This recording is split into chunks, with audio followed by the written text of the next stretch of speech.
Simpleng gamot lang naman ang alam ko. Hindi ako kasing galing ng ibang kamag-anak ko. Nakita niyo po? Huwag niyo tong tanggalin sa kanya dahil ikakamatay niya yan. Nagmamakaawa ako sa iyo, Ninyo. Tulungan mo yung anak ko. Patayin sila! Patayin si Ninyo! Sirain ang tahanan ng kanyang mga alagad!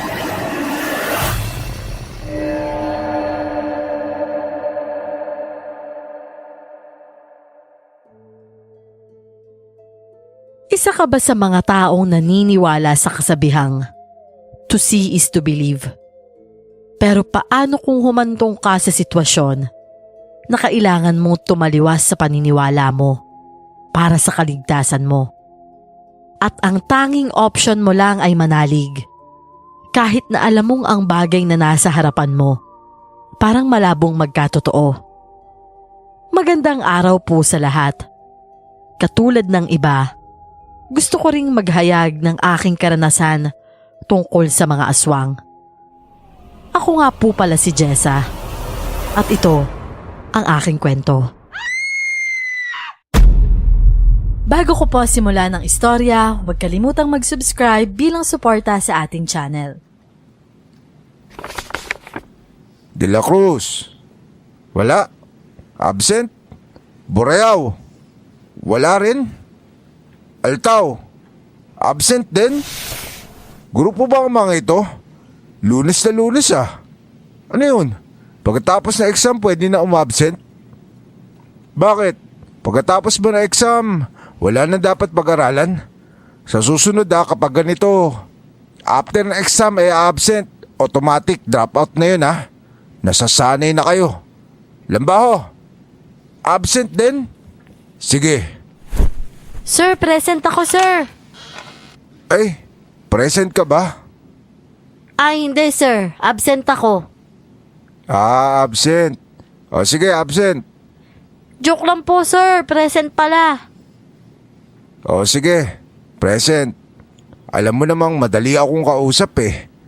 Kung anong sinasabi mo sa akin, sinusunod ko dito kahit naririnig kita. Kaya ang attendance mo, X na may check. Nagmukha tuloy itong asterisk, hindi ko to kasalanan ha. Napairap na lang ako sa sinabi ng bago naming teacher. Gwapo siya, maraming estudyante ang nahuhumaling. Wala pa kasing asawa si sir, kaya kung sino-sino na lang ang nagkakagusto. Ayoko ring sabihin na maliban sa akin, dahil hindi ko naman tinatanggi na maging ako nagagwapuhan sa kanya. Para kasi siyang ginuhit. Simpleng ekspresyon lang ng mukha niya. May value talaga sa mata ng iba. Siyempre, sa akin din pala. Kaso nga lang, hindi ako tulad ng ibang estudyante na ginagawa ang lahat para mapalapit sa taong gusto nila. Kapag si sir kasi, siyempre, bawal ang teacher sa estudyante. At ang rule na yon, tinatak ko sa utak ko. Kaya lang, sobrang lakas kasi ng appeal niya. Kahit na itatak ko sa kokote ko na wala akong gusto sa kanya, tumitibok talaga ang puso ko noon. Kaya todo ako iwas. Pinipilit ko talaga ang sarili ko na teacher lang ang maging tingin ko sa kanya. Sa susunod, Lambaho ha. Huwag kang magbibiro sa akin ng ganyan kasi minsan alam mo na. May pagkauto-uto ako. Kaso kapag gumana yung pagkauto-uto ko, ikaw naman na nang uuto ang mamumroblema sa resulta. Sorry na, sir. Ayos lang kung asterisk yung attendance ko. Okay, sige. Desisyon mo yan eh. Sige na. Tayo, sulat sa board. From page 53 to 57. Ang pinakaayaw ko noon sa eskwelahan ay ang magsulat sa board ng ilang pages. Ang trabahong yun kasi ang sobrang nakakapagod sa lahat. Bukod doon, hindi ako makasulat sa notebook ko. Kaya nauuwi akong nanghihiram ng libro at sa bahay ako nagsusulat para may kopya akong mapag-aralan ko. Bigat na bigat ang katawan ko noon na tumayo. Ang ayaw ko pa noon, ang tumabi sa kanya. Kasi naaamoy ko ang nakakalaglag panty niyang pabango. Tiniis ko na lang talaga Pati mga irap na mga kaklase ko noon, tinitiis ko din. Mas gusto nila na sila ang magsulat sa board kasi mga pabida. Kung sasabihin ko naman na sila na lang, nagagalit naman itong epal naming teacher. At ako talaga ang gusto niyang magsulat sa board. Mas maganda raw kasi ang sulat ko. Ay naku, sana naging sulat doktor na lang ako para hindi laging nauutusan. May sinasabi ka ba, Lambaho? Wala po, sir. Nagbibilang ako ng baon ko sa isip ko para alam ko kung magkano yung gagamitin ko sa break time mamaya. Aba, nasa klase pa lang tayo, Lambaho. Pero pagkain na iniisip mo. Magsulat ka na lang dyan. Tapusin niyo yan bago mag-break time, ha? Nung wala pang K-12, 4th year high school ako nung panahong yon. Ang nagpapahirap sa amin ng mga estudyante noon. Ang mahaba ang sulat na buong klase niya ang tagal. Kaya masasabi ko, tamad siyang magturo sa amin kasi halos araw-araw na lang ganon. Isang araw naman noon, mayroon kaming tinatawag na general meeting. Mga magulang ang kailangang pumunta. Dahil wala na akong magulang, si Ate Neresa na ang pumunta sa school para makinig. Dala niya ang anak niyang si Maris na mag-iisang taon pa lang. Nasa school gym naman ang meeting kaya kinuha ko si Maris sa ate ko para hindi siya mahirapan at dinala sa classroom namin. Kapatid mo yan, Lambaho? Pamangkin ko po, sir. Anak ng ate ko. Ah, ate mo pala yung dumalo sa meeting. Eh bakit? Nasaan yung nanay mo? Wala na ho. Patay na? Opo, namatay siya nung nanganak siya sa akin. Eh wala ka na rin ama. Wala na po, sir. Bakit? Gusto mo po bang maging ama? Joke lang po. Inaasawa na ang dapat sa'yo, Lambaho. Hindi inaanak. Ano po?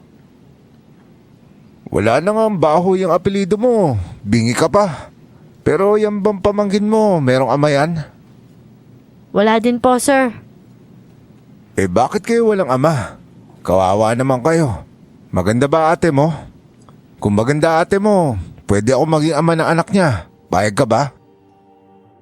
Nagulat ako noon sa tanong niya. May mga kaklase din akong napatingin sa kanya. Pero si Sir, seryoso talagang nakatingin sa akin. Saktong napansin naman namin na parang tapos na ang meeting kasi may mga nanay na pumasok na sa classroom namin para pumirma ng attendance. Dahil doon, nahigit na mga ito ang atensyon niya at tumutok na lang sa blue book niya para magabayan ng mga nanay kung saan pipirma. Pumasok din si ate noon at nang makita niyang marami pang ang parents sa harap ni Sir, lumapit muna siya sa amin ng anak niya at kinuha si Maris. Hello anak ko, namiss mo ba si mama? Hindi ka inaaway ni tita? Inaaway ka dyan. Paano inaaway naman? Aba malay ko ba kung kinukurot mo to kapag nakatalikod ako? Kung kinukurot ko yan, eh di sa harapan mo na lang. Bakit pa kita patatalikurin? Di naman ako takot sa'yo eh. Sinamaan ko siya ng tingin pero ang mata niya na kay Sir Alejandro na pala. Nangunot naman ang noo ko na sinisilip ang mukha niya. Napailing na lang ako nang makitaan ko ng tuwa ang mga mata niya. Ganun kasi ang ate ko. Hindi na maalis ang mata kapag nakatingin sa gwapo. Kaya nga ang tatay ni Maris, iniwan siya kasi gwapo. Kinuha ng mas maganda sa kanya. Nakapirma na ba ang lahat ng parents dito? Ang walang parents dito, may penalty ah. May parents ako, sir ah. Nandito naman si ate eh. Sige na ate, pumirma ka na dun. Eh kailan pa naging parents yung ate? Guardian kasi, sir. Pwede rin naman yun ah. O sige, siya si mama ate. Sige na, mama ate, dun ka na. Pumirma ka na dun. Anong mama ate? Baliw ka talaga, Jessa, no? Oh, hawakan mo nga muna tong si Maris. Pipirma lang ako dun. Kinuha ko naman si Maris sa kanya. At siya naman Lumapit kay Sir na nakatingin sa kanya. Nagkatinginan pa sila. Nakita ko naman ang pagkurba ng ngiti sa mga labi ni Sir habang nakatitig sa ate ko. Ako naman, dahil tsismosa, sumunod at nakinuod kung saan siya pipirma. Good morning po, Sir. Ako nga po pala yung guardian ni Jessa Lambaho. Okay, Lambaho. Eto, dito ko pumirma. Sige po, Sir. Ay, walang tinta yung ballpen. Jessa, parang nga ng ballpen. Nasa bag ko pa eh. Nasa upuan ko pa yun. May ballpen dyan si sir. Magtanong ka kasi, huwag ka nang mahiya. Di bagay sa'yo.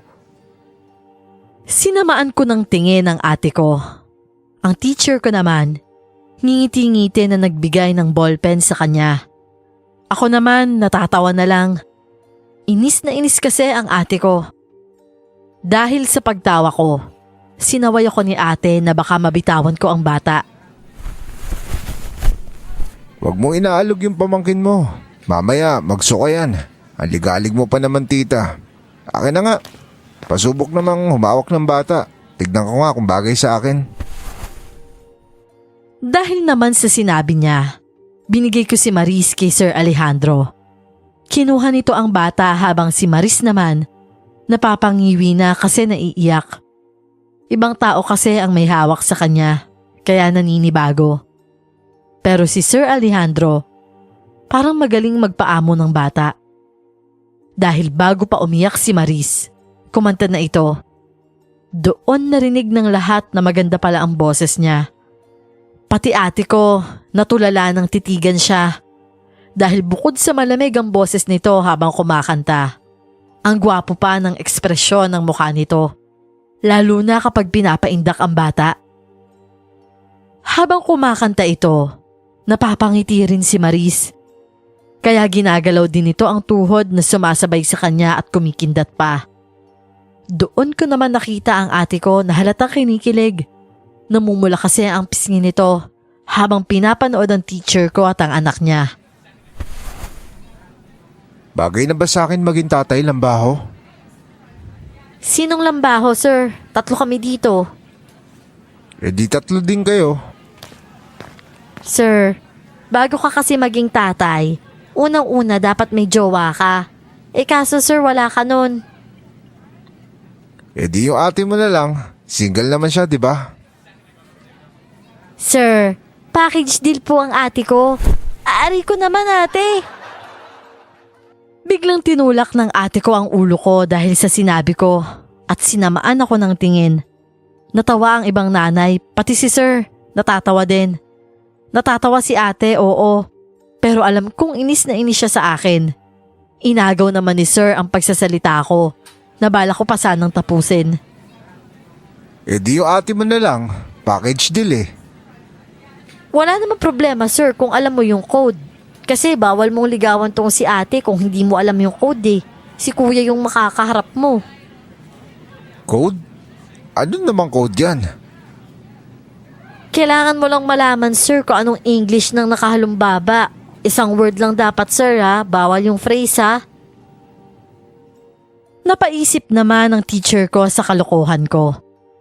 At nang hindi siya makahagilap ng isang English word ng salitang tinutukoy ko, umangal siya. Ha? Wala akong maisip na English word nun maliban sa chin resting gesture. Ikaw lang ba ako Pinapahirapan mo pa ako. O maliligaw ako sa ate mo Wala ka na magagawa. Ano nga ulit pangalan na ate mo? Neresa, sir. Manliligaw ka tapos hindi mo alam yung pangalan. Ikaw, sir, napaghahalatang random ka ng babae. Hindi ko naman akalain noon na tototohanin pala ni Sir ang panliligaw sa ate ko. Akala ko talaga nagbibiro lang siya. Yun pala nung araw din na yon, hiningi na pala niya sa ate ko ang number nito.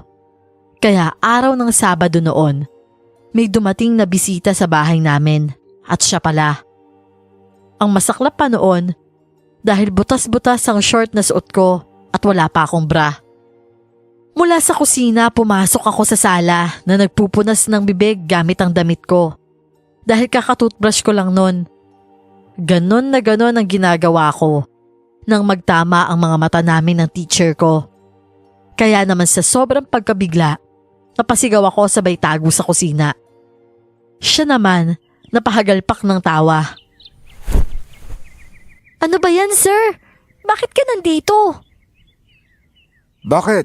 Bawal ba ako dito? Oo, sir. Against DepEd rules to, no? Ano against DepEd rules? Hindi naman ikaw yung liligawan ko ah. Ate mo naman. Against pa rin. Kasi baka isipin ng mga kaklase ko, papaboran mo lagi yung grades ko kasi nanliligaw ka sa ate ko. Bawal yan, sir. Eh di patunayan natin sa kanila na hindi kita papaboran. Problema ba yun? O sige, ibabagsak kita sa subject ko. Napatampal na lang ako sa noo ko noon. Iba din talaga kasi kung mang-asarang teacher ko na yon. Yung maiinis ka pero matatawa ka rin. May pagkapilosopo din kasi ang ugali niya. At tama siya, kung makikipagbiroan ka sa kanya, sisiguruhin talaga niyang matatalo ka sa huli. Matagal bago ako nakaalis sa kusina. Butas kasi ang short ko at makikita ang panty ko sa loob. Kung papasok ako sa kwarto ko, dadaan ako sa harap niya at siguradong tatawanan niya ako. Mabuti na lang talaga nun, lumabas sila ng ate ko. Kaya nakapasok ako sa kwarto ko at nagbihis na lang. Sa bahay lang naman ako nagsusuot ng mga ganong klaseng damit. Kapag lalabas, syempre, nagbibihis naman ako. Matapos kong magbihis, lumabas din ako noon. Naabutan ko sa labas na si Sir ang may hawak kay Maris at nagkukwentuhan sila ng ate ko tungkol sa buhay namin kung paano kami naulila habang kumakain ng barbecue. Katabi kasi ng bahay namin noon, Ihawan. Oh, Dambaho, gusto mo ba? Libre mo ba ako, sir? Hindi naman siguro kita aalokin kung hindi, di ba? Sige na, kuha na. Ako nang bahala sa bayad. Pumili naman ako. Noon kasi bilang estudyante, gipit sa pera pero mahilig akong kumain. Kung sino ang manlilibre, hindi talaga ako humihindi. Saka masarap naman kasi yung barbecue. Saktong pumipili ako. May dumaan naman na matandang lalaki. At nakatingin ito kay Sir at sa pamangkin ko. Pinansin ni Sir ang matanda. Pero sinaway ito ni ate. Kasi ang matandang yon, hindi naman namin kilala. May hawak siyang tungkod at sako. Huwag mo na lang siyang kausapin. Akin na si Maris. Bakit bawal? Matanda siya eh. Kawawa naman kung ginaganyan natin. Tay, gusto mo bang kumain ng barbecue? Sabihin mo lang, ibibili kita. Kinuha na lang ni ate si Maris noon. Pero si Sir, talagang hinawakan pa ang matanda at dinala sa tapat ng Ihawan. Hinayaan niya itong magturo. Nagkatingi na naman kami ni ate at ang totoo niyan, kahit naninibago kami sa presensya ng matanda. Kasi noon lang naman namin siya nakita sa lugar na yon. Hindi ko maiwasan na humanga sa ugali ni Sir. Ang bait niya sa matandang yon. Talagang binilhan niya ng pagkain. Sos, tay. Gusto mo? Tsaka suka oh. May bawang at sibuyas. Meron din ketchup kung ayaw mo na suka. Turo lang tay. Huwag kang matakot. Hindi sila magagalit. Tinuro ng matanda ang ketchup at sinabing maganda daw ang kulay kasi pula. Ang suka daw kasi puti kaya ayaw niya. Natawa si Sir sa sinabi nito. Kasi parang batang walang alam si tatay. Marami namang natuwa sa ginawa ni Sir. Kasi kahit amoy walang ligo ang matanda, nagagawa pa rin niya itong hawakan. Kita-kita ko sa mukha ng ate ko noon ang sobrang paghanga na parabang in love na siya kay Sir. Naisip ko rin noon kung si Sir ang mapapangasawa niya.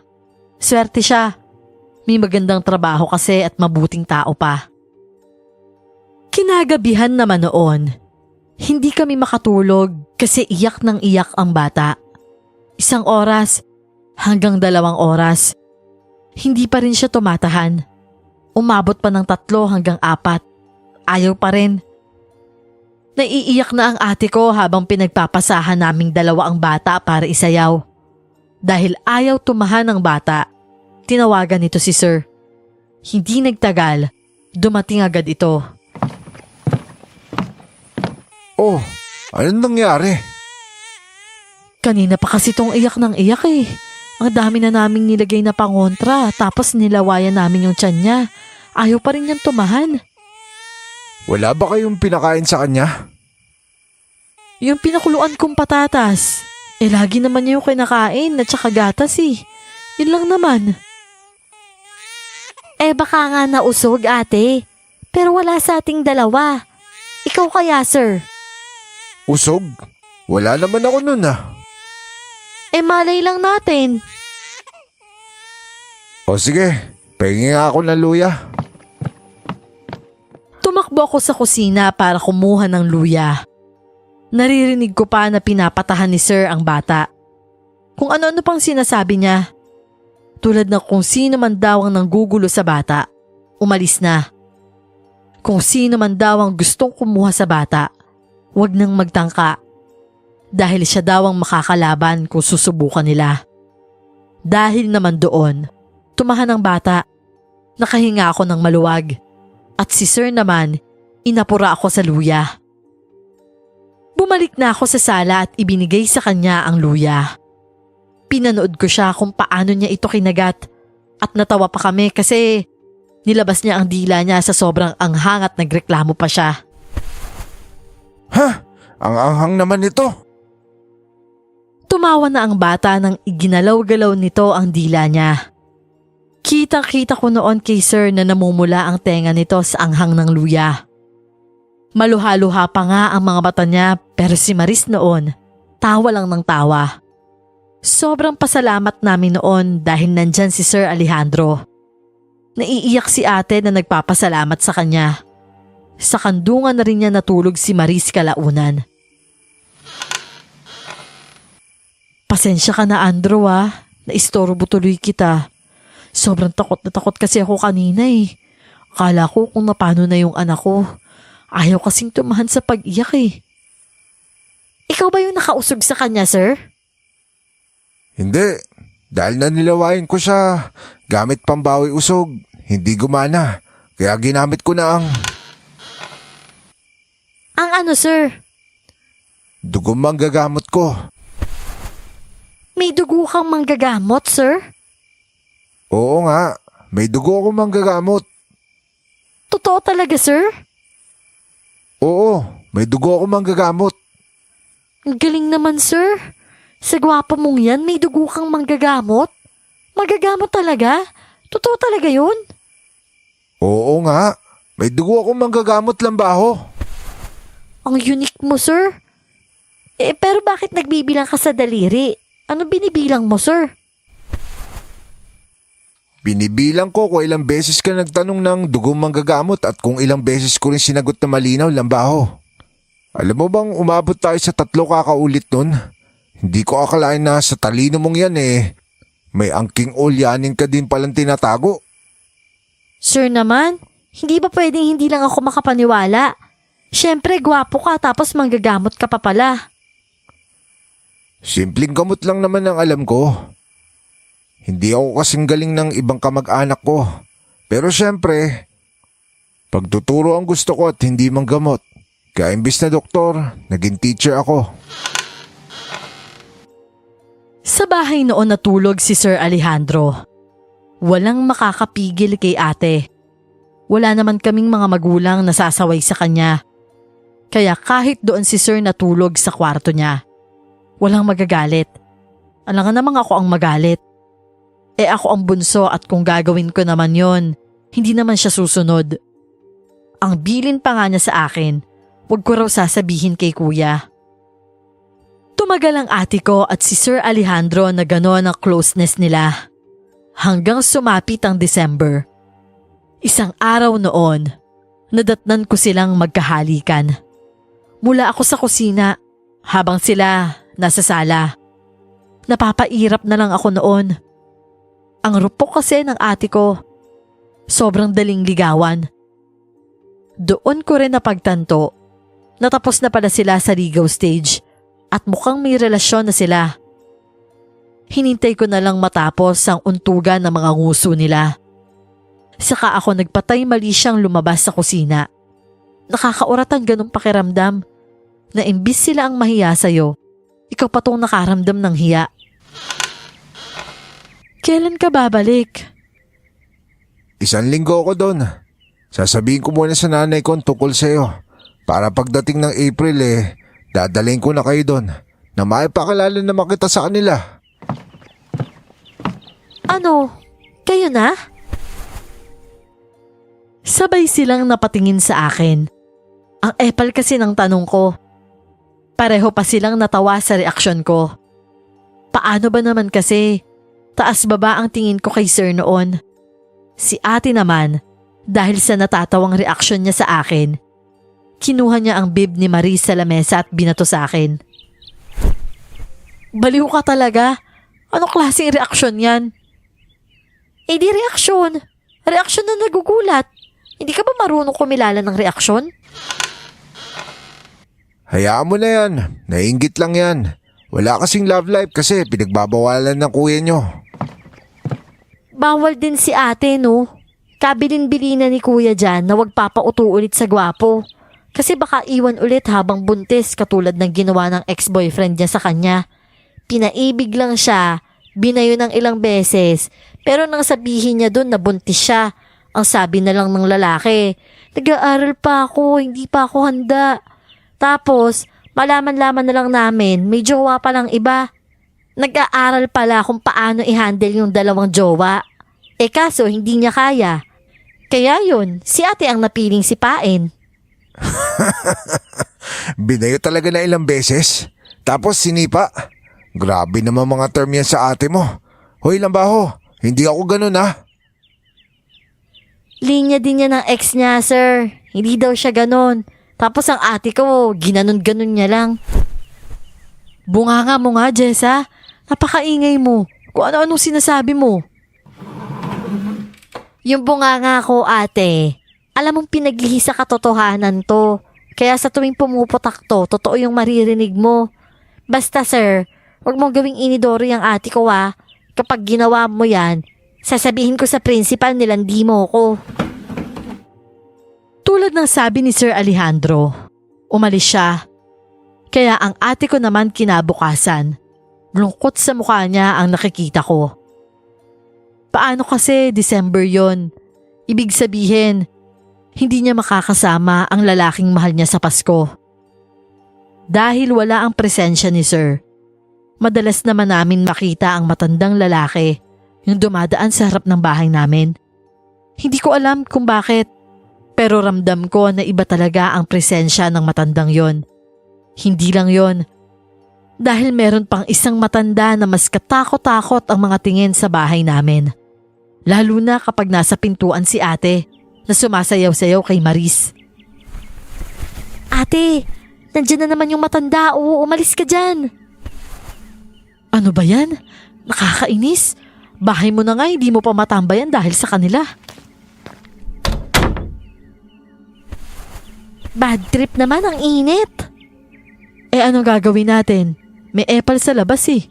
Si Andrew kasi tinulungan pa nga yung matandang yun, bumabalik tuloy. Kunin mo nga yung electric fan sa kwarto, Jessa. Bakit ba kasi sa lahat ng bansa sa mundo, Pilipinas pa tong iginisa sa kawali? Natawa na lang ako sa sinabi niya noon. Kinagabihan naman, nagsimula na namang umiyak si Maris. Nag-alala naman kaming magkapatid.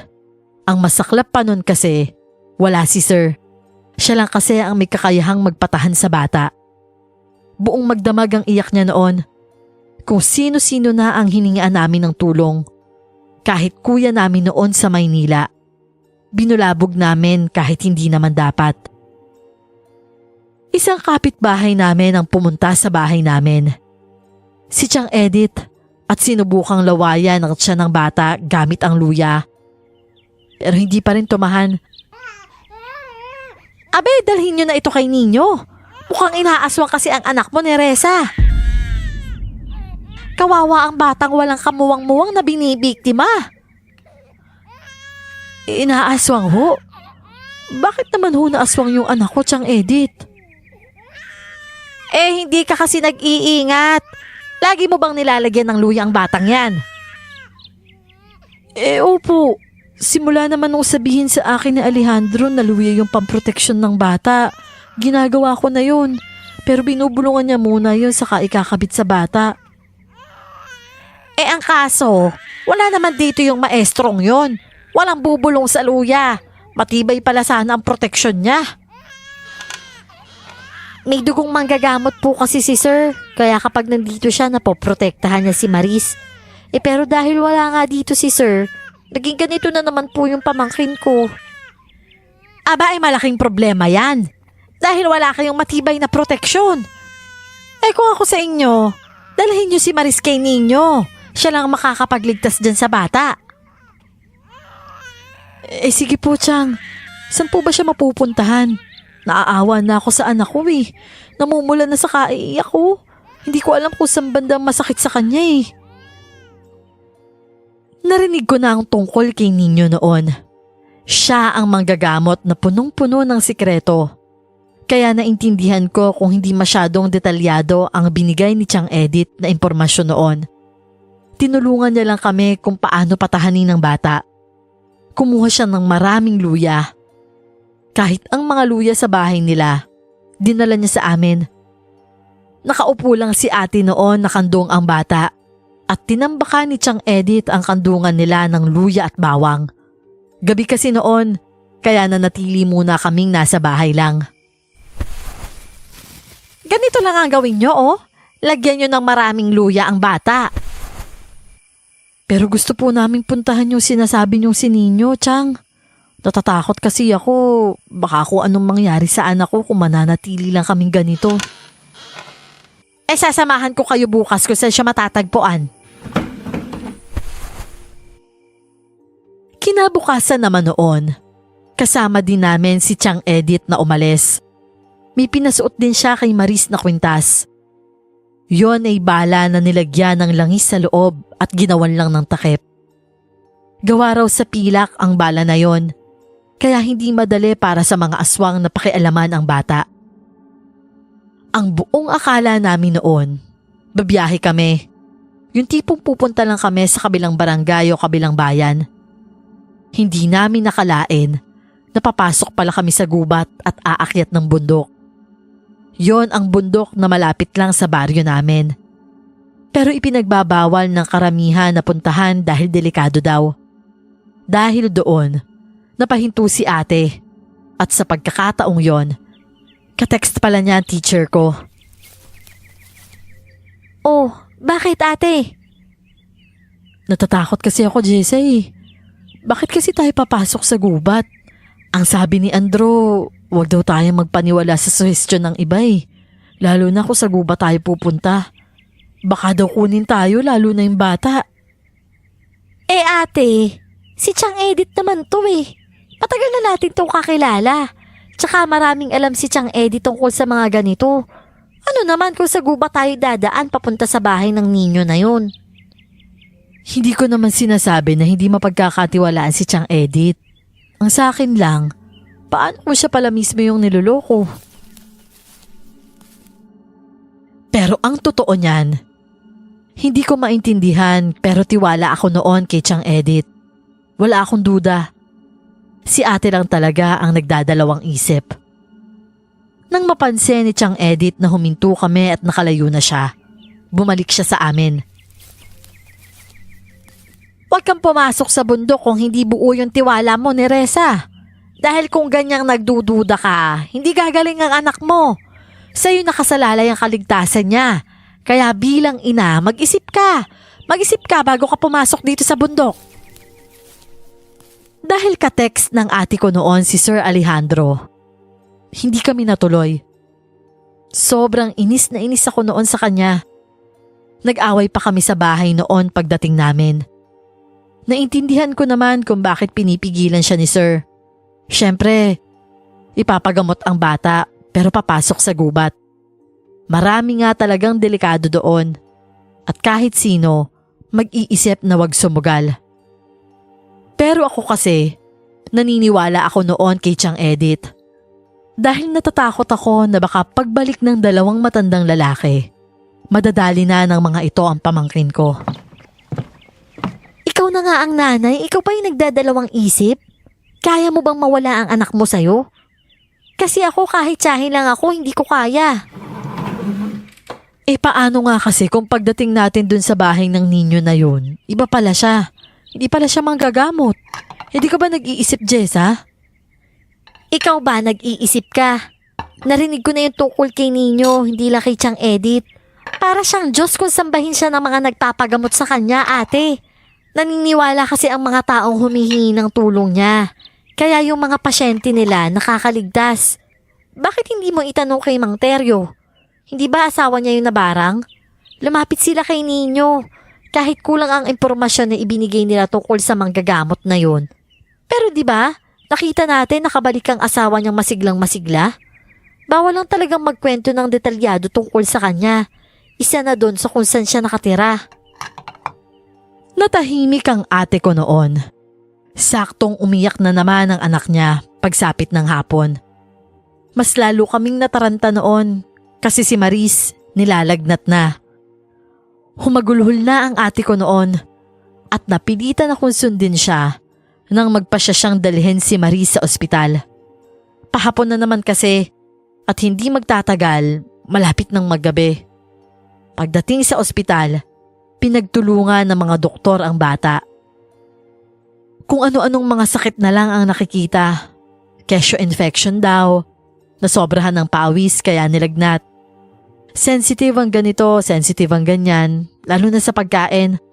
Puro advice ng doktor pero ang lagnat ng pamangkin ko, hindi humuhupa. Iyak ng iyak ang ate ko at wala siyang ibang pinagsusumbungan kundi ang teacher kong boyfriend niya. Lalo lang akong naiinis na nasasaktan para kay Maris. Pasensya ka na Maris ha.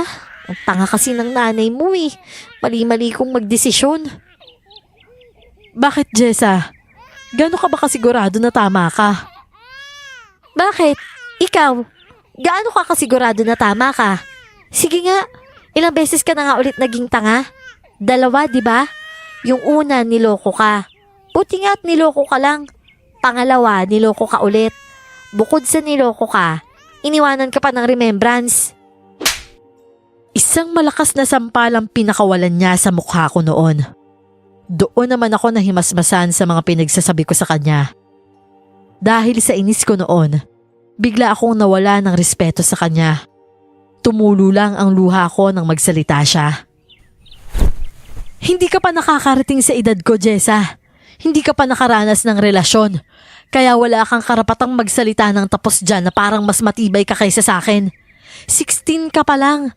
Sana nga kapag nakatagpo ka ng lalaki pagdating ng araw, hindi siya katulad ng mga lalaking nakakatagpo ko. Kasi baka magulat na lang tayo. Mas malala pa pala yung pagdaanan mo kaysa sa pinagdaanan ko. Sorry ate. Napasobra ako. Naiinis kasi ako sa'yo eh. Alam mo namang walang bisa ang ospital sa sitwasyon ni Maris ngayon. Ayoko lang magsisisi ka sa bandang huli. Nasaka ka lang maniniwala kung kailang wala na yung anak mo. Ang pinupunto ko lang naman kasi, karamihan sa pinaniniwalaan mo na uuwi sa pagiging mali. Nung gabi din yun sa ospital, biglang pinagtulungan ng mga doktor si Maris dahil nagkumbulsyon. Naging 50-50 pa ito. Dahil sa nasaksihan, kinuha ko ang mga luya sa bag na dala ko noon at pumasok sa loob kahit may mga nurse na pumipigil sa akin. Bitawan niyo ako! Huwag niyo ipakita sa akin na mas marunong kayo kasi ang totoo, hindi! Kanina pa kayo dyan sa pamangkin ko. Kung ano-ano na lang mga tinuturok niyo pero wala pa rin magandang resulta. Bitawan niyo ako! Sa sobrang galit ko noon, tinulak ko sila. Binuhos ko ang lakas ko at pagdating ko sa harapan ng pamangkin ko, Nakita ko ang kwintas ng bata nasa ibabaw ng lamesa katabi ng kama. Iyak nang iyak ako sa galit noon at nilagay ang mga luya sa tabi ng bata. Binalik ko ang kwintas kay Maris kahit todo pigil sa akin ang mga doktor. Mabuti na lang noon, tinulungan din ako ni ate at nangatwira na lang din siya. Nang bumalik sa normal na paghinga ang bata, dinuro ko sila at sinigawan ng mga doktor. Nakita niyo po? Huwag niyo itong tanggalin sa kanya dahil ikakamatay niya yan. Kung iba ang paniniwala niyo, huwag niyong idamay ang biktima ng mga hindi niyo pinapaniwalaan. Minsan yung to see is to believe na yan yung maglalagay sa inyo sa kapahamakan. Mag to see is to believe lang kayo dyan, walang pumipigil sa inyo. Pero huwag niyo sirain ang paniniwala namin. Bukas kasi ate, ilabas mo si Maris dito. Pupunta na tayo kay Ninyo. Basta doktor, ayaw talagang maniwala sa mga ganon. Siyempre, nakabase lang sila sa kung ano ang nakikita nila.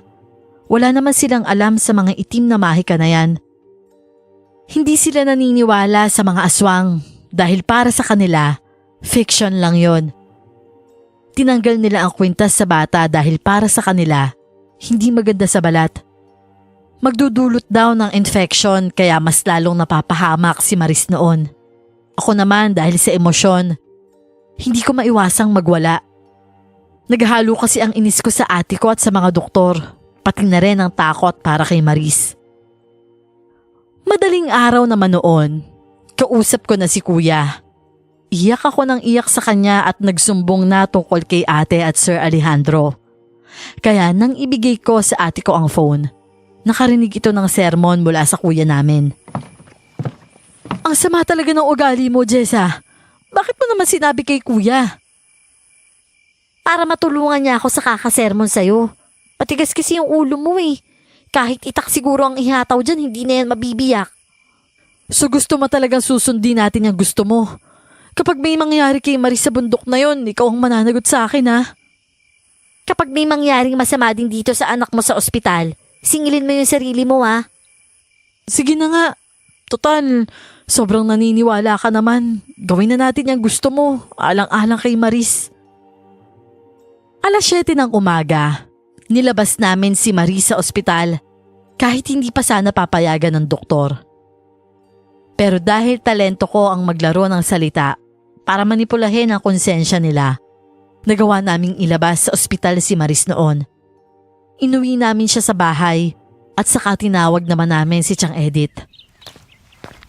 Bakit Neresa? Buo na ba yung tiwala mo? Hindi ka pwedeng pumasok sa gubat na kulang ang tiwala mo. Sobrang taas ng lagnat ng anak ko, Tiang. Kung si Ninyo lang talaga ang sagot, maniniwala po ako. Hindi ako magdududa sa kanya. Sige na, Tiang, tulungan mo po yung anak ko. Hindi ko kayang mawala si Maris sa akin. Aba ay hindi lang tiwala ang kailangan mong ibigay ni Reza, kundi kailangan mo ring tanggalin ang takot sa katawan mo. Palitan mo ng tapang yan. Yan lang ang sangkap na kailangan ni Ninyo para manaig ang kaligtasan ng anak mo. Lahat ng nakikita mo, huwag mong pagdudahan, huwag mong questionin. Magtiwala ka kahit anong mangyari. Magtiwala ka dahil yan ang lakas ni Ninyo. Sobrang makahulugan ang sinasabi ni Tiang Edith noon. Para bang kahihirap gawin? Kung gaano kalakas ang tiwala mo, ganon din kalakas ang magiging puwersa ni Ninyo. Ang totoo niyan, nagtataka ako noon kung anong itsura niya. Matanda ba siya? Bata? Sa gender naman, alam kong lalaki siya. Sige, Tiang Edith, naniniwala po ako. Naniniwala ako na kaya ni Ninyo protektahan ang anak ko. At huwag kang matatakot, ha? Hindi ako matatakot, Tiang. Para sa anak ko, ibibigay ko kung ano kailangan. Sobrang tuwa ang nararamdaman ko noon nang makita ang tila buong paniniwala ng ate ko. Napatango ako sa kanya nang tumingin siya sa akin. Naawa ako sa kanya dahil sobrang stress na siya na halos hindi na magawang magsuklay ng buhok. Si Maris noon, nangingitim na ang bibig at sobrang taas ng lagnat.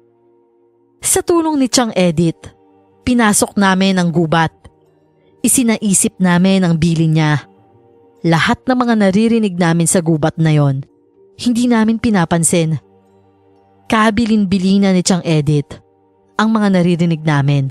Mga pagsubok lang. Kailangan daw namin yung lagpasan. Yon ang isa sa nakakakilabot na napagdaanan namin noon. Kasi sa totoo lang, may naaamoy kaming amoy asopre. May nakikita kaming usok mula sa itaas. Alam ko ang ganong sign. Hindi naman kasi lingid sa kaalaman ko ang tungkol sa mga kapre. Pero huminto ang ate ko. Huminto rin ako para hindi masira ang sukat ng distansya namin. 1 metro kasi ang layo namin sa isa't isa. Kailangan daw yon para masukat ang tatag ng tiwala. Sumunod ka lang ni Reza. Sige po, Chang Edith. Nakasunod po ako. Nang magpatuloy siya sa paglalakad, nagpatuloy din ako. Si Chang Edith kasi ang nasa unahan namin. Sunod si ate na karga si Maris. Sunod naman ako. Nang makarating na kami sa pinakamasukal na parte ng bundok, doon na mas lumala ang aming pakiramdam. Pero hindi tumigil sa pagpapaalala si Chang Edith na wag daw kaming matakot. Mahirap talagang iwasan ang takot. Sobrang tumatagaktak ang pawis ko noon. Huminto pa ulit ang ate ko noon at imbis na mapasigaw dahil dinaanan ng ahas ang paa niya, nanginginig ang katawan niya sa takot noon na baka biglang umangat ang ulo ng ahas at tuklawin siya. Pero hindi yun nangyari. Bagkus, dumiretso lang ito patawid sa kanya. Sige lang, Neresa. Diretso lang. Sunod naman na dinaanan ng ahas ay ako. Sobrang lamig ng katawan niya sa paa ko. Todo ipit ako sa mga labi ko noon para mapigilan ang sarili ko sa pagsigaw. Halos maubusan ako ng hininga ng mga sandaling yon. Sige lang, Jessa. Diretso lang. Sinusukat lang nila yung tapang mo. Tatagan nyo lang ang loob nyo para makarating kayo sa tirahan ni ninyo. Opo, Chang Edith. Huminga ako ng malalim at nagpatuloy lang kami sa paglalakad. Bukod sa mga naririnig, nadagdagan na ito ng mga paramdam. Pakiramdam ko, may mga nakahawak sa akin, pero hindi ako nagpatinag. Si ate talaga ang mas mahina sa amin dahil umiimpit na ang pagsigaw niya, pero pilit niya yung nilalabanan. Ang sabi pa nga ni Chang Edith noon, ang lahat ng makikita, maririnig at mararamdaman namin, mga ilusyon lang. Pagdating namin sa itaas, kung saan paakyat na ang daan, huminto si Chang Edith.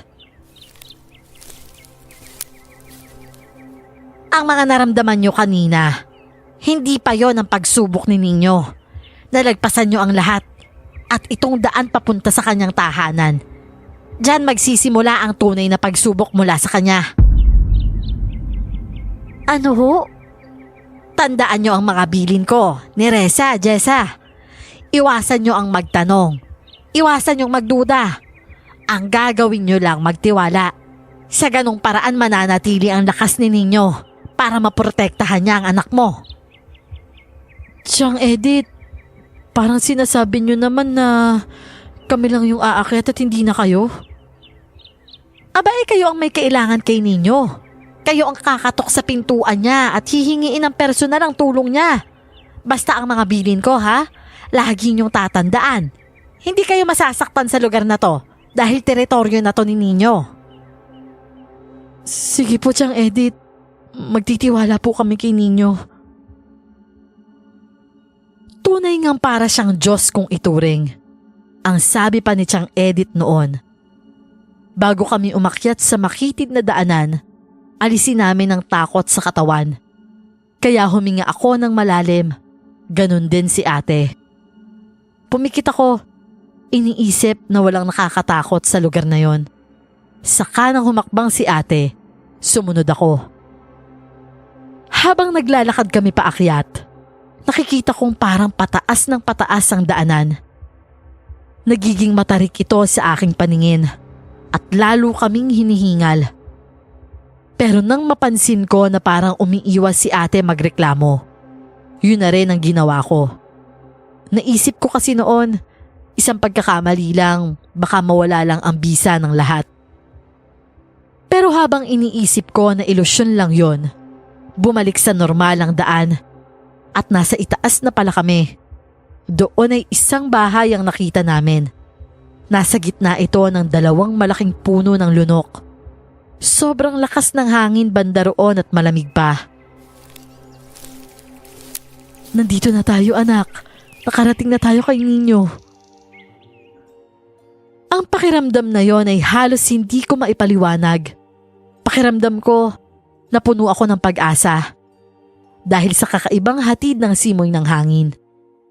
May 4 na punso pa ang nasa harapan ng bahay na maliit lang. Pero ang paligid ng bahay, sagana sa bulaklak. Ang sarap sa pakiramdam ng lugar, ate. Pakiramdam ko, napuno to ng himala. Huwag ka nga mampuna, Jessa. Alalahanin mo yung sinabi ni Chang Edith. Baka kasi mawala yung bisa. Sorry ate. Nawala sa isip ko eh. Hindi ko kasi mapigilan. Humakbang si ate noon dahan-dahan. Lalo na't may 4 na punso. Nag-aalala kami na baka meron kaming maapakan. Habang papalapit kami sa bakod na napapalibutan ng mga bulaklak, bumukas ang pintuan ng maliit na bahay at merong lumabas na matanda. Naisip ko noon siya si Ninyo. Mahaba na ang kanyang balbas, pati ang kanyang buhok.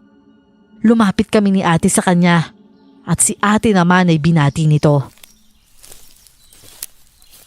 Magandang araw ho. Ang nais mo lamang ay gumaling ang anak mo. Pumunta ka rito hindi bilang sadya, kundi nagbabaka sakali ka.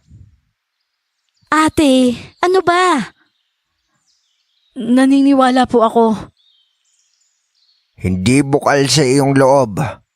Nararamdaman ko ang takot sa katawan mo, kahit wala ka naman dapat ikatakot sa lugar na ito. Napansin kong bumuntong hininga ang ate ko. Ang matanda naman, bumalik sa loob at dahil doon, nagkatinginan kami ni ate. Kinunutan ko siya ng noo. Lihim siyang sinasaway. Ang importante pa naman sa pagkakataong yon, ang tiwala niya at lakas ng loob. Napatingin ako sa anak niya. Nakanganga na lang ito. At dahil doon, tumulo ang luha ko. Tingnan mo si Maris, ate. Hindi ka ba naaawa sa anak mo? Tiwala mo lang ang kailangan ni Ninyo. Ibigay mo naman. Dahil sa sinabi ko, umiyak siya. Sumarado kasi ang pintuan, patunay na hindi siya tatanggapin ng matanda. Lumuhod siya sa tapat ng pinto. Dahil din sa ginawa niya, ginaya ko ito. Sa harapan ng pintuan, umiyak siyang nagmamakaawa. Nagmamakaawa ako sa iyo, Ninyo. Tulungan mo yung anak ko. Wala akong kahit anong pagdududa sa iyo. Ikaw na ang huli kong pag-asa. Ninyo, binibigay ko yung buong tiwala ko sa iyo. Wala akong dapat katakutan dahil nandyan ka. Bumukas ulit ang pinto. Isang lalaking may kapansanan ang unang bumungad sa pintuan. At napatigil si ate sa pag-iyak. Maging ako noon, nagulat din. Nakaupo ito sa upuang digulong na tinutulak ng matanda kanina. Tabingi ang kanyang bibig at naglalaway pa. Tabingi din ang kanyang ulo. Ang kanyang mga 2 mata, hindi nakatingin sa iisang direksyon lang. Kanan nito, sa kanan din nakatingin. At ang kaliwa, sa kaliwa din. Lukot na lukot ang daliri nito sa mga kamay, ganun din sa mga paa. Alam kong kabilin-bilina ni Chang Edith na wag magduda. Pero sa pagkakataong yon, kahit pigilan ko, hindi ko talaga maiwasan. Napapatanong pa rin ako sa sarili ko. Paano gagamutin ng taong yon si Maris at nagsalita din ang matanda? Hindi kayo naniniwala. Naniniwala po ako. Nagsisinungaling ka dahil walang pagbabago. Ganito pa rin yung anak ko. Kanina oo, nagtitiwala ka pero ngayon mukhang hindi na. Ang lahat ng tiwala mo ay nabura na makita mo siya.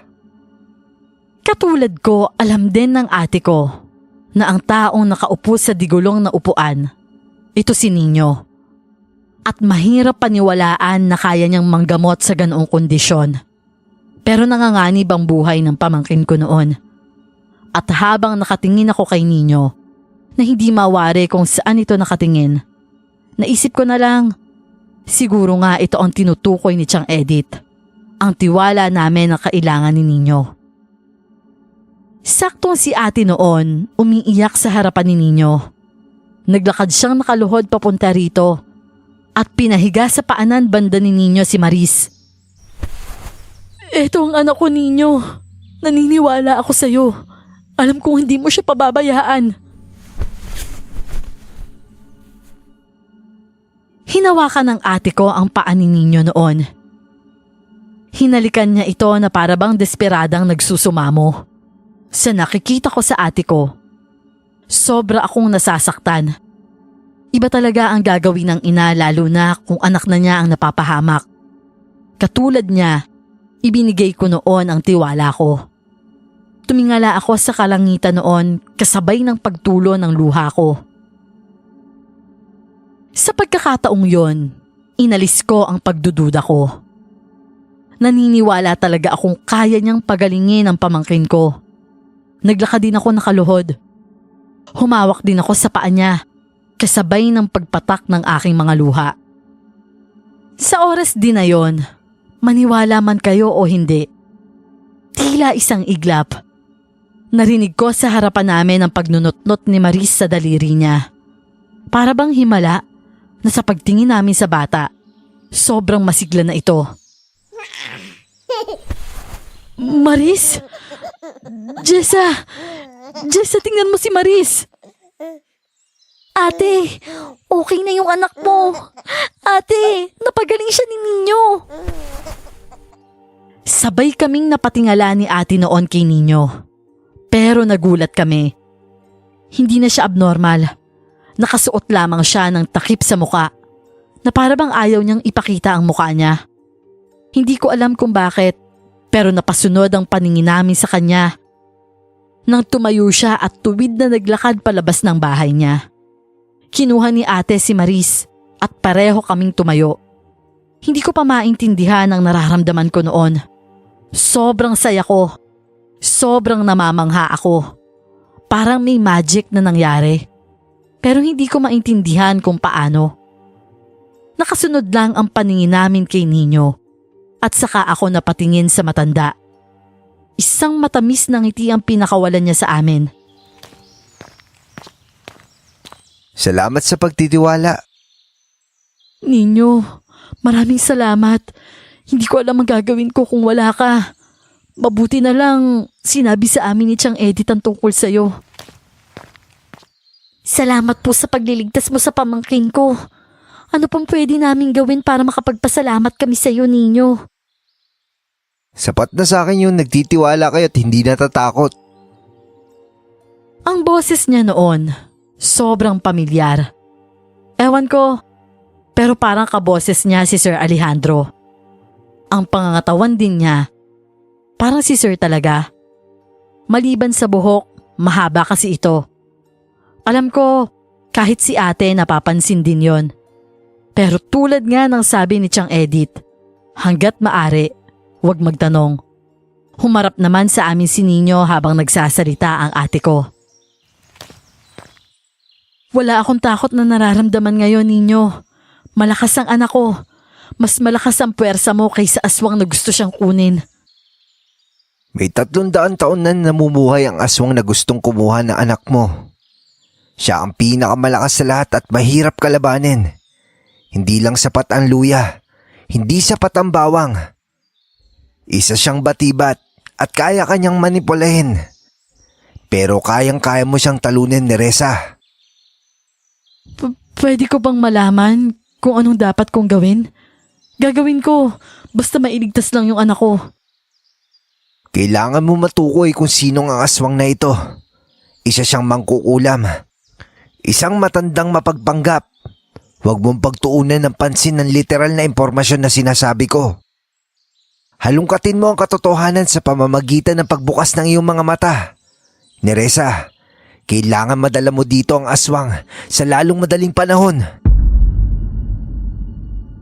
Ang akala namin noon, malalaman na namin kung sino ang aswang. Yun pala, ate ko rin ang hahanap kung sino ito. Kinuha naman ni Nino si Maris at naglakad ito paikot sa bahay ng 7 beses. Siyempre noon, pinagkatiwala namin kay Nino ang bata at pagbalik nito, may suot na si Maris na pulang pulseras. Yun lang ang ginawa ni Nino at hinayaan na kaming makauwi. Siyempre, hindi pa tapos ang laban dahil temporary lang ang lakas na ibinigay niya sa bata. Ang tanging bilin lang ni Nino noon, kahit anong mangyari, kahit anong makita namin, anumang pruweba ang ipakita, manatiling magtiwala sa kanya dahil si Maris ay mananatiling ligtas. Nang makababa kami mula sa bundok, wala na doon si Tia Edith. Hinanap pa namin siya pero wala talaga siya. Kaya naisip na lang namin na umuwi na lang. Pagdating sa baryo namin, nakangiti si Tiang Edith na nakatingin sa amin. Nakangiti rin kami. Sinalubong pa nga kami ng iba at nagtanong kung ano daw ang itsura ni Nino. Bata ba siya? Patanda ba? Binata? O may asawa? Pero tulad ng bilin, ang sagot lamang namin ay secret. Grabe, parang artista si Maris sa labas oh. Ang hirap iwasan ng mga kapitbahay natin. Oo nga ate. Grabe yung napagdaanan natin ngayong araw no. Parang ang hirap paniwalaan. Salamat Jessa ah. Ang tigas kasi ng ulo ko eh. Hindi ako agad nakinig sa'yo. Ay nako. Iba kasi kapag kinutuban ako ate. Sobrang totoo. Alam mo, feeling ko mahal ko na si Nino. Hoy, wag kang ganyan. Mamaya matanggal ang bisa dito kay Maris dahil dyan sa kalandian mo. Grabe ka naman ate. Pag sinabing mahal, boyfriend agad. Eh ano ba? Yun lang naman ang nakikita kong bagay sa salitang mahal na sinasabi mo. Ibig kong sabihin, ang sarap maniwala sa kanya. Hindi mo ba yung naramdaman matapos mong makita yung lahat? Nararamdaman? Mahal pala ang term dun? Ako kasi hirap akong bigyan ng salita yung ganung pakiramdam eh. Nagtawanan lang kami. Basta sa pagkakataong yon, sobrang saya namin. Todo alaga pa nga kami ni ate kay Maris noon. At masayang balita naman ang ibinalita namin kay kuya. Kinagabihan naman, tahimik lang ang bata. Hindi ito nag-iiyak o nilagnat. Hanggang sa umaga, sobrang saya nitong naglalaro lang. Pagsapit naman ng hapon, mga 5:00 yon, nagkaroon kami ng bisita sa bahay, si Sir Alejandro. Agad na yumakap si ate sa kanya. Sobrang saya ng dalawa sa yakapan nila na yon. Ako naman, bitter na umirap lang. Akala ko 1 linggo ka doon. Sobra kasi ako naglala sa inyo eh. Sabi mo kasi, ang taas ng lagnat ng bata. Pero okay naman si Marisa. Oo, dinala namin siya kay Nino. Pagbalik namin, okay na siya. Ang galing talaga ni Nino. Huwag mong sabihing umakyat kayo ng bundok. Buti hindi kayo napahamak doon. Maaari yung ninyo malaki ang tulong. Eh yung dinaanan niyo papunta sa bahay niya. Delikado dun, bundok yun eh. Ang nega mo naman sir. Okay na nga si Maris oh. Tingnan mo. Ay nako, sige na nga. Ang importante okay yung prinsesa namin. Tuwang-tuwa si Sir noon na binuhat si Maris. Pero nawala ang ngiti niya na parang may napansin sa bata. Kumunot pa ang noo niya at nagkatingin na naman kami ni ate. Neresa? Sigurado ka bang si Maris to? Oo naman. Sino ba yan sa tingin mo? Gulat na gulat kami noon nang biglang hinagis ni Sir Alejandro ang pamangkin ko palabas ng pintuan. Nagsigawan kaming magkapatid at si ate, otomatikong hinampas kay Sir ang hawak nitong bowl na may lamang pagkain ng bata. Hayop ka! Hayop ka, Andrew! Anong ginawa mo sa anak ko? Aray ko, Neresa, sandali lang. Hindi kasi si Maris yung bata. Pero ako, diretso tingin ako kay Maris sa labas. At hindi si Maris ang nakita ko doon, kundi ang pinutol na puno ng saging. Napatakip ako sa bibig at napahiyaw ng malakas. Si Maris, ate! Napasalampak ako sa sahig. Kasabay naman noon ang pagtingin ni ate sa pintuan at lumupaypay na lang ito nang makitang hindi bata ang nasa labas. Sinalo ito ni Sir Alejandro. Litong-lito ako sa nangyari noon. Pero sabi kasi ni Nino, kahit anong mangyari, kailangan magtiwala lang sa kanya. Pero sa nakita namin, ang hirap na talagang maniwala. Si Sir Alejandro ang lakad takbo sa loob ng bahay para tulungan si ate. Mabigyan lang ito ng tubig. Hindi ako makagalaw noon. Nanlulumo ang buo kong katawan. Mabuti na lang nandoon si Sir. Gumapang naman ako papunta sa ate ko. Neresa! Neresa, ano ba? Gumising ka! Gumising ka! Babawiin natin yung anak mo! Ate! Ate, tara bilis! Gumising ka dyan! Babalik tayo kay Nino! Nasa kanya si Maris! Bumangon ka, Neresa! Ano ba? Bangon! Siguro mga kalahating oras pa ang tinagal bago nagising ang ate ko. Para siyang nananaginip at umiyak lang ulit. Yumakap ako sa kanya habang umiiyak. Humagulhol naman siya ng malakas at napatingin kay Sir Alejandro. Umalis na tayo, Neresa. Ngayon din, naisahan ka na ng hayop na ninyo na yon. Niloko ka niya. At bago pa mahuli ang lahat, kukunin na natin yung anak mo. Tara na, ate! Babalik tayo sa bundok na yon. Babawiin natin si Maris. Tumango-tango ang ate ko noon na basang-basa ng luha ang kanyang mga mata. Pinunasan lang niya yon habang tinatanggap ang tulong ni Sir na pinapatayo siya. Sige, puntahan natin si Nino. Babawiin ko ang anak ko sa kanya. Sige, ate! Gagawin natin ang lahat. Babawiin natin si Maris. 3 kami noon.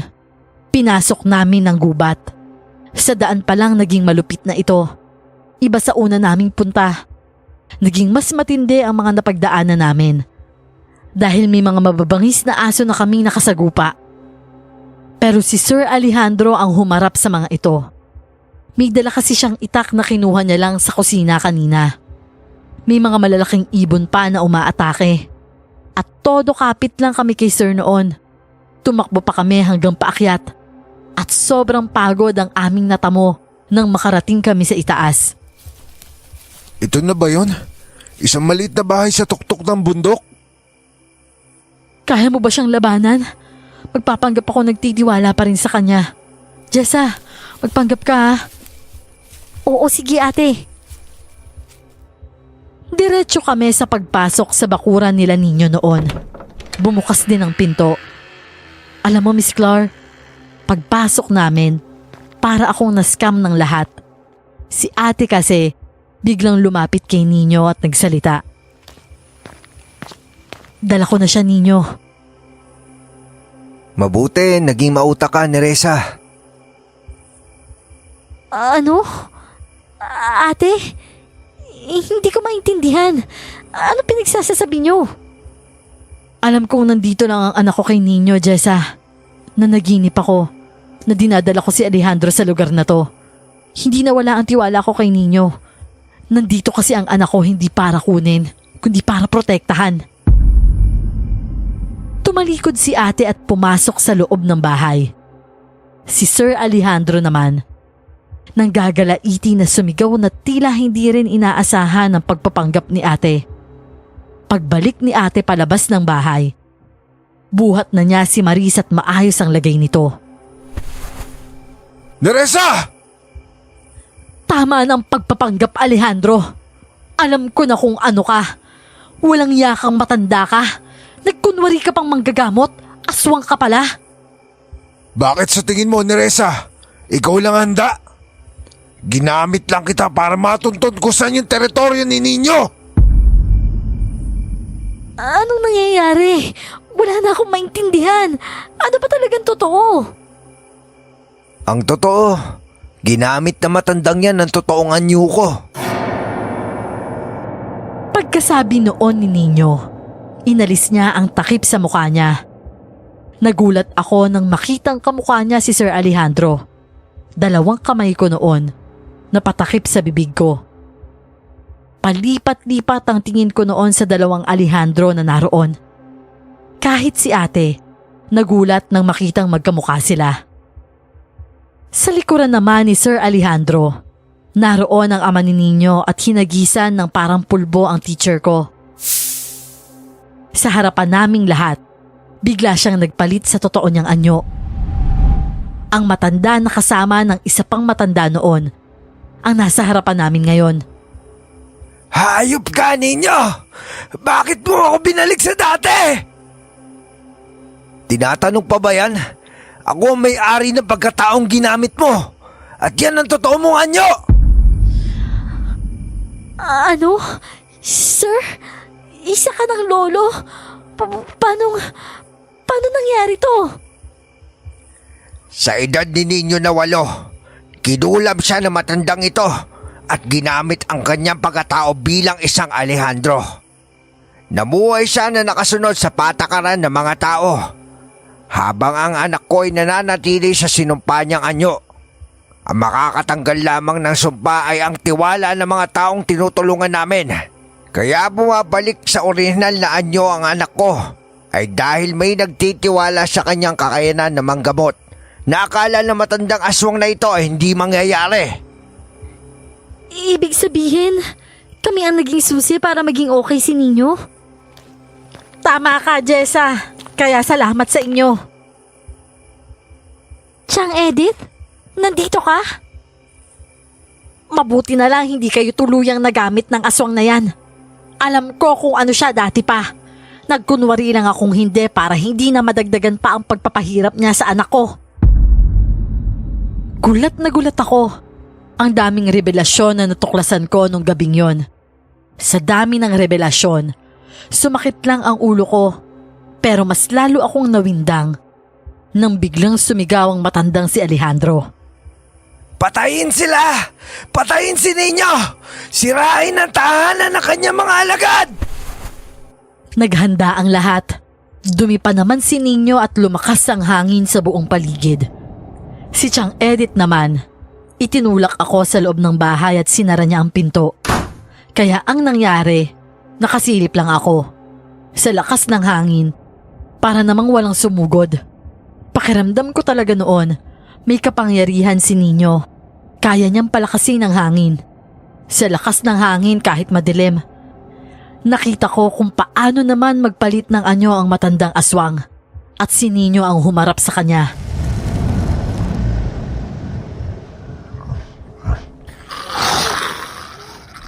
Nakita ko habang lumalaban si Ninyo. Nagdadasal ang ama at ina niya na para bang nagpapalakas sa kanya. May hawak na siyang buntot pagi. Habang ang aswang naman, mas mataas na sa kanya. Mahahaba ang mga kuko nito. Matutulis ang mga ngipin. At hinahampas nito si Ninyo gamit ang mga kuko. Napahawak na lang ako sa dibdib ko noon. Halos hindi ako makahinga sa sobrang takot. Lalo na't ilang beses na nakalmot si Ninyo. May mga sumugod pa kasing ibang aswang at sinaktan si Ninyo. Pero dahil sa dasal ng mga magulang niya, bumabangon siya at lumalaban ulit hanggang sa napuruhan niya ang matandang aswang. Wala kang laban sa mga kaibigan ko, Alejandro. Nasa teritoryo ka namin. Kaya kahit buong angkan mo ang sumugod dito, hindi nyo kami kayang tibagin. Bakit bang napakalakas mo, hayop ka? Sino ba yan tumutulong sa'yo? Bakit hindi sila nakikita na basta na lang umaatake? Atras! Umalis na tayo dito! Babalikan kita ninyo! Tandaan mo yan! Kung makakalabas ka pa dito sa bakuran ko! Nang bumangon ng matanda, tumakbo ito para tumakas. Pero tinapon lang siya pabalik ng kusino o anumang harang doon. Muli siyang napahiga sa lupa at saka hinataw siya ng hinataw ni Nino ng buntot pagi niya. Nagmakaawa pa si Alejandro, pero anong magagawa niya? Dahil tila wala na ang awa ni Nino sa katawan para sa kanya. Lumupaypay na lang siya hanggang sa huli ay nalagutan siya ng hininga. Natigil ang malakas na hangin at doon ko lang napansin ang iba pang katawang tao ng mga aswang. Hindi nagtagal ay naging abo na lang ang katawan ng mga yon. Tapos na anak! Nagwagi na tayo! Maraming salamat sa tulong, Nay, Tay. Nagapi mo ang kanilang leader, anak. Umatras na ang iba, pero marami namang nawala sa kanila. Ipinaliwanag naman ni Nino na kahit nakatakas ang iba, unti-unti ding manghihina ang mga yon at mamamatay dahil nga patay na ang pinuno nila. Ako naman, dahan-dahan kong binuksan ang pintuan. Tinitigan ko si Nino na hinaplos ang mahabang buhok pataas. Mas nakikita ko na ang tunay na gwapo noong pagkakataong yon dahil ang mukha na yon bumalik sa tamang katawan. Nino, nanalo ka. Salamat sa tulong nyo, Neresa. Tatanawin ko tong malaking utang na loob. Buti na lang ate, gumana yung utak mo kanina, no? Puro kasi puso yung gumagana sa'yo eh. Dahil sa sinabi ko, binatukan na naman ako ng ate ko. Nagtawanan na lang kami noon na para bang walang katapusang saya ang nararamdaman ko. Dito na muna kayo magpalipas ng gabi. Delikado pa sa daan. At syempre maraming salamat dahil nakinig kayo sa akin. Lalo ka na, Neresa. Pareho lang nating iniligtas yung mga anak natin, Chang Edith. Malaya na si Nino makakilos ngayon dahil wala nang sagabal sa mga galaw niya. Paano ba yan ate? Yung mukha ni Nino kasi, yan yung mukha ng boyfriend mong matanda. Sinamaan na naman niya ako ng tingin. Si Nino naman, natawa din. Nagbunyi kami noong gabing yon. At sa pagkakataong yon, hindi nagdamot si Nino sa amin ng katotohanan. Ang totoo pala, marami siyang kaibigan na hindi nakikita. Karamihan daw sa kanila, duwende na mahilig tumulong sa mga mabubuti. Pero ang tulong daw na yon, bawal abusuhin, kaya pala nanggagamot si Nino ng libre. Ngunit dahil si Nino ang nagligtas sa buhay ng pamangkin ko, pagkatapos ng 2 araw noon, namili kami ni ate ng mga prutas sa palengke at bumalik sa bundok na yon. Ang lahat ng yon, binigay namin kay Nino at nadatna namin siyang may panyo sa ulo, nakaupo sa pagitan ng 2 punso na parang may kinakausap. Magandang araw, Nino. Neresa, bakit naman kayo nandito? May nangyari ba? Kulang kasi ang salitang pasalamat. Meron pala akong alay para sa'yo. Para na din sa mga kaibigan mo. Sabihin mo sa kanila sobrang salamat ah. Nako, nag-abala pa kayo. Sobra-sobra naman po kasi yung ginawa mo sa amin. Kaya nararapat lang sa inyo na bigyan ng alay. Kung sa bagay, pero Jessa, Po? mag-ingat ka sa gwapong lalaki ha. Hanggat maaari, iwasan mo sila. Magtapos ka muna bago ka tumanggap na mamahalin.